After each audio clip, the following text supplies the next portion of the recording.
Hi అండి, చూసారు కదా స్టవ్ అయితే ఆయిల్ ఎక్కువ పడిపోయేసింది. ఆయిల్ అంతా జిడ్డు జిడ్డే ఉంది. మనము సోపేసి కడుగుతా అంటే రోజు ఈ బర్నల్స్ అనేది వెళ్ళిపోతూ ఉంటాయి. అలా కాకూడదంటే చూడండి, ఒక టిప్ చెప్తాను నీకు. ఒక చుక్కు నీళ్ళు లేకోకుండా విమ్ జెల్ ఏం లేకుండా స్టవ్ అనేది క్లీన్ చేస్తాం. ఇప్పుడు మనకి చపాతీ పిండి ఉంటుంది కదా, గోధుమ పిండి, ఇదైతే తీసుకొనేసి చూడండి, నేను చుక్క నీళ్ళు లేకోకుండా స్టవ్ అయితే నీట్గా క్లీన్ చేసేస్తాను. ఈ చపాతీ పిండి తీసుకొనేసి స్టవ్ పైన ఇట్లా వేసేయాల, అంతా వేసేసి చూసారు కదా, ఆయిల్ అనేది లేకుండా జిడ్డు మనకి ఏం లేకుండా దానికి ఏమైనా పంగిపోయిండేది అట్లంతా పొడినా కూడా నీట్గా అయిపోతుంది, కొత్త దానిలాగా అయిపోతుంది. ఈ చపాతీ పిండితో అయితే ఇలా చేస్తే రోజు కడుగుతా అంటే స్టవ్ అయితే అంతా పాడవుతుంది. అలా కాకూడదంటే మనం ఇలా చేసేస్తే చాలా బాగుంటుంది. మీరు కూడా అంతే, ఇలా ట్రై చేయండి. స్క్రబ్బర్ అనేది తీసుకొనేసి ఇలా అంతా తిక్కేసేయాల, బాగా నీట్గా అయిపోతూ ఉంటుంది.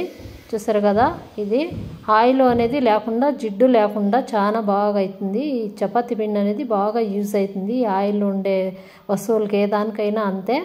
చూసారా, ఇలా స్క్రబ్బర్తో అంతా నీట్గా రుద్దేస్తే అదైతే కిందన బండను పడిపోతుంది స్టాండింగ్ పైన. మనమైతే నీళ్ళు వేసుకొని ఆ స్టాండింగ్ బండను అయితే కడుక్కోనాలా.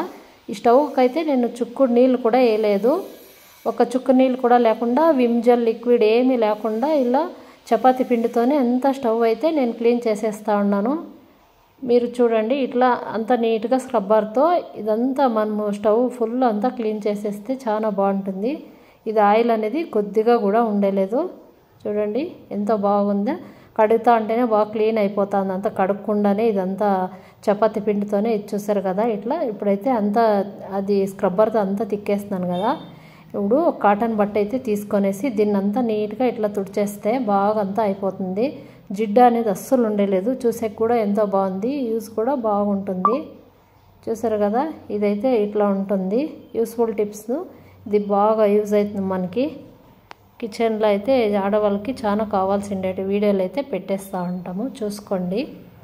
చూసారు కదా, ఇక్కడైతే ఉంటుంది, ఇంకా అక్కడక్కడ చిన్నగా ఇట్లా అంతా నీట్గా తుడుచుకోనాలా. ఇదైతే ఈ క్లాత్ అనేది తీసుకొనేసి దీని లోపలికి ఇట్లా పెట్టేసి మనం అంతా తుడిచేస్తే పిండి లోపల పడి ఉంటుంది కదా, అది కూడా వచ్చేస్తూ ఉంటుంది. చూడండి ఎంత బాగా వచ్చేసిందో, క్లీన్గా అయిపోయింది. చూసారు కదా, స్టవ్ అయితే ఇప్పుడు చుక్క నీళ్ళు లేకుండా, లిక్విడ్ ఏం లేకుండా నేను చపాతీ పిండితోనే ఇది ఇట్లా అయితే క్లీన్ చేశాను. బండ పైన నీళ్ళు వేసి కొద్దిగా కడిగేసుకుంటే బాగా అయిపోతుంది అంతే. చూసారు కదా, చుక్కుడు నీళ్ళు కూడా వేయలేదు. మీరు కూడా అంతే. ఈ టిప్ నచ్చితే లైక్ చేయండి, షేర్ చేయండి, సబ్స్క్రైబ్ చేయండి. సూపర్గా ఉంది.